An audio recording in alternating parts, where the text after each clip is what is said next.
ન્યાયના ત્રાસમાં બેઠો ન્યાયાધીશ એ સમજી શકે. કવિતા ચારણો જે બોલે છે અદભુત બોલે છે અને બધા સમજીએ કે એ બોલે. દરેકનો ધંધો નકલો કરે. કવિઓ કવિતા કરી શકે છે, રાજપૂતો લડી શકે છે, વાણિયા વેપાર કરી શકે છે.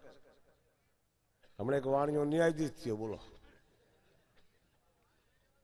11 વાગે ઓફિસમાં આવ્યો,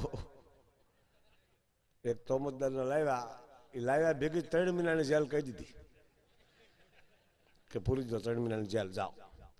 બોલો સરકારી વકીલ કે સાહેબ આ ગુનેગાર છે જ નહીં કે હું મારી બોણી નહીં બગાડું. બોલો એને એમ કહું દુકાનમાં બેઠો. બોલો જે જેનો ધંધો.